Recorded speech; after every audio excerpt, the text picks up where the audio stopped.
نلتقي اليوم أيها الأصدقاء بفكرة جديدة، هي تسجيل التغييرات التي تمت في ورقة معينة وفي مجال معين.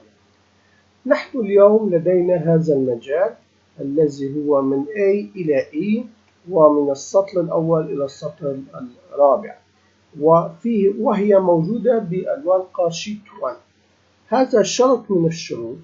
نحن برمجنا برمجة خاصة تقول أي تغيير يتم في هذا المجال في 5 أعمدة و4 أسطر تسجل في ال AAA.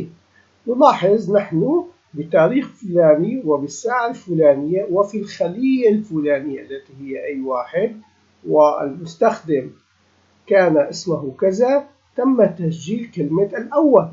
فإذا نحن نلاحظ أن البيانات الموجودة هنا إنها نفسها الموجودة هنا. فإذا الآن إذا تم تسجيل كلمة تسجيل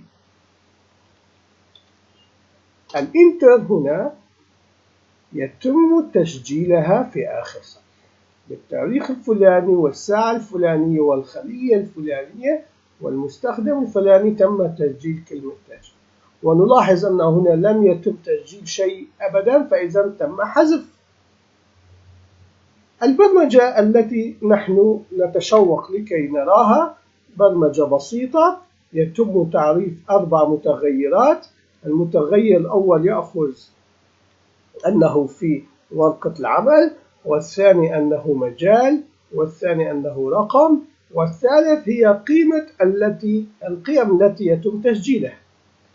نقول الشرط الأول إذا التارجت، طبعا نحن بدأنا البرمجة في ورقة شيت 1 وقلنا أن الورقة عند التغيير، فإذا لم نصنع موديول ولم نصنع بإقلاع الويندوز، لا، نحن الآن موجودين ببرمجة الشيت 1. فإذا يوجد برمجة لورقة الشيت 1، وهذه البرمجة يوجد لها عدة خيارات اخترنا منها عند التغيير.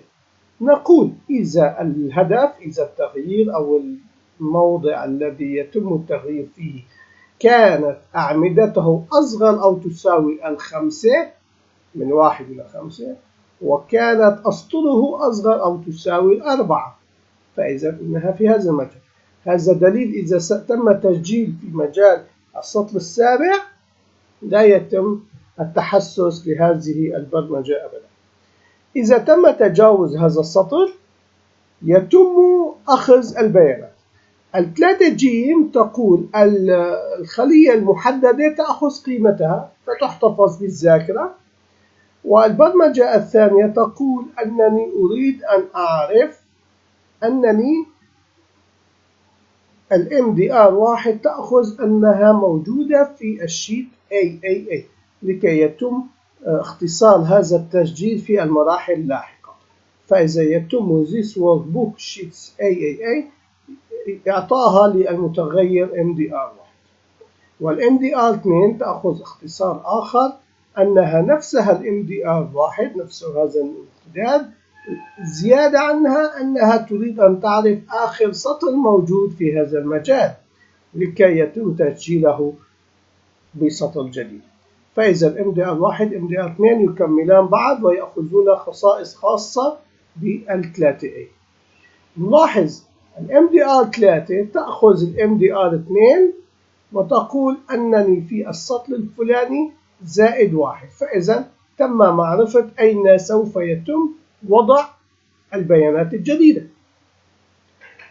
والآن نحن نلاحظ أن with MDR1 أي with MDR1 التي تقول هذا الامتداد كله، أو أننا سوف نذهب إلى الشيت 3A.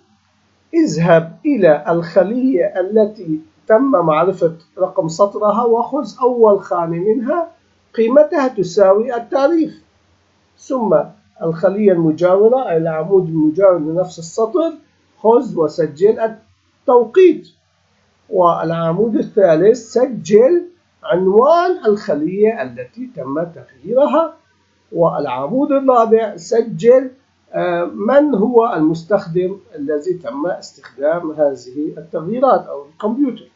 والعمود الخامس يقول ما هي التغييرات، ما هو الذي تم تسجيله، ما هي القيم البيانات التي تم تسجيلها.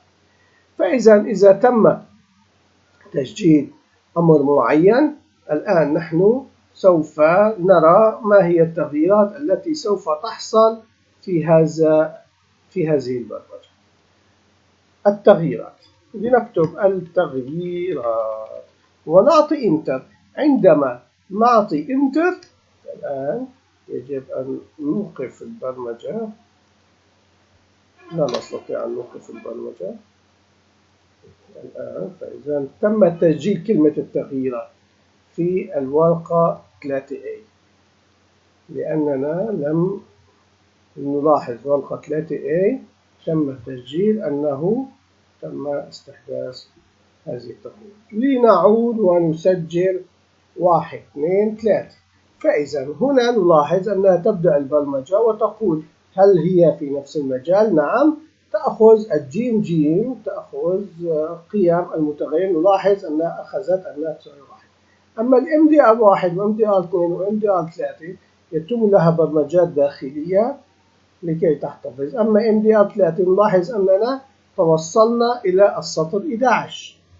فإذا في هذه الحالة يذهب، نستطيع أن نذهب نحن أيضا، يذهب إلى هنا ويسجل التاريخ في السطر 11، ثم يسجل التوقيت، ثم يسجل الخلية، ثم يسجل المستخدم، ثم يسجل الكلمة التي نحن تم تسجيلها، وتنتهي البرمجة. ونشكر متابعتكم، وأرجو أن تكون هذه المعلومات مفيدة. إنها تحكم بين ورقة وورقة، وأي مراقب للمستخدم عندما يتم استخدام ورقة معينة أنه متى تم إدخالها وماذا تم إدخاله. معكم برمج جوزيف قص مرسوم. أتمنى المتابعة يوميا، فنحن نريد نشر العلم والاستفادة للجميع. شكرا، نلتقي غدا.